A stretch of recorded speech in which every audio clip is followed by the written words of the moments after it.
Anonymous source from Daystar. I worked at Daystar Television Network in 2017, closely interacting with Rachel Lamb, Joni Lamb, Marcus Lamb, and Joshua Wood.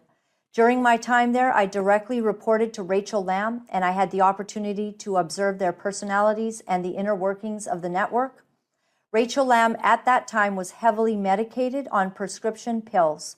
I often had to work overtime to cover for her as she struggled to stay focused or complete tasks due to her state. She was demanding, cruel, and manipulative, creating an environment of fear. Her behavior was harsh towards others, and if someone didn't fall in line, they quickly became her enemy.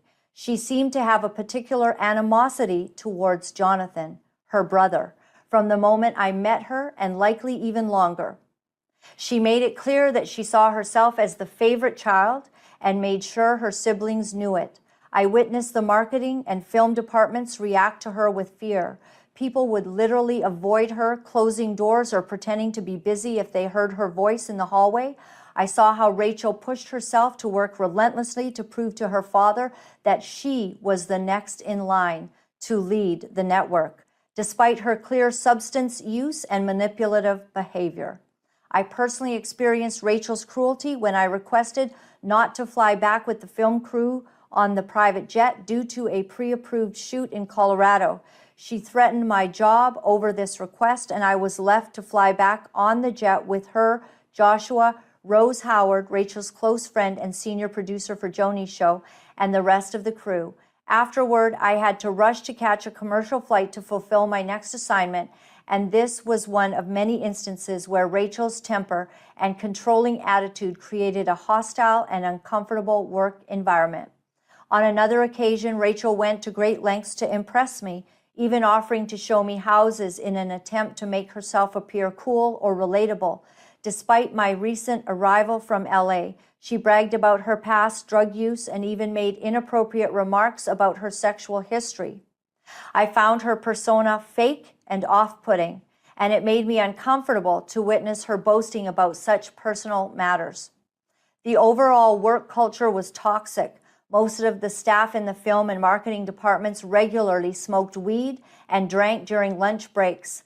I was one of the few women in my department and often hung out with the guys and crew, which allowed me to observe this behavior. Joni Lamb had a drug test conducted after rumors began circulating about the network's inner workings. Many employees, fearing for their jobs, shaved their bodies to avoid leaving traces of drug use. I once called into Joni's office where she tried to intimidate me. During that conversation, she revealed details about her daughter's personal lives, including their drug use, which felt deeply inappropriate and uncomfortable. As for Joni herself, she was a master manipulator, using intimidation to control the people around her. She attempted to throw her daughters under the bus in an effort to assert control. On one occasion, after I had styled Marcus Lamb for a headshot shoot, Joni seemed threatened and told me in detail about her daughter's issues. It was evident that she was trying to gain an upper hand, especially after Marcus's past infidelities. I also witnessed a number of disturbing practices at Daystar, such as how the company used donations for personal gain and spent large amounts of money on production. However, they frequently returned purchased items such as decor from stores like Home Goods and Target, often requiring employees to purchase these items with their own money and reimbursing them later. This was just one example of the way Daystar seemed to prioritize appearances over ethical behavior. In addition, I worked on redesigning Rachel's brand new home and organized her family's photo shoots, which felt like a misuse of company resources. One particularly troubling event I was involved in was Rebecca Lamb's bridal shower, which Rachel insisted should remain hidden from the network. The event, which was actually a lingerie party, was later aired on Daystar after significant edits were made.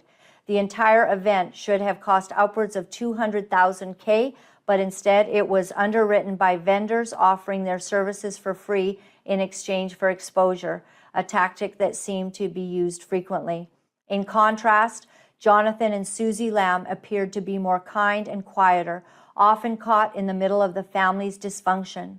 They were always under a great deal of pressure, and I felt that they were unfairly targeted. While I never got a sense that Joshua Wood was involved in any misconduct, I did notice that he had become more silent and absent from social media, which made me question what may have been happening behind the scenes. The person I would label as gatekeeper within the company is Rose Howard, who was a senior producer for Joni's shows and worked closely with Rachel. She was completely loyal to Rachel, even at the cost of her own integrity. Rose and Rachel are no longer friends, and Rose now works at CBN, a change that seems to indicate she ultimately chose a side. In conclusion, my time at Daystar left me with deep concerns about the leadership, the manipulation, and the unethical practices that were rampant throughout the company. The Lamb family, particularly Rachel and Joni, created an environment that was toxic and often cruel. Jonathan, Susie, and Rebecca were caught in the middle of these dynamics, and I truly feel they were unfairly targeted. I walked away from my time there feeling disgusted by the culture and tactics that were used to control and intimidate those around them.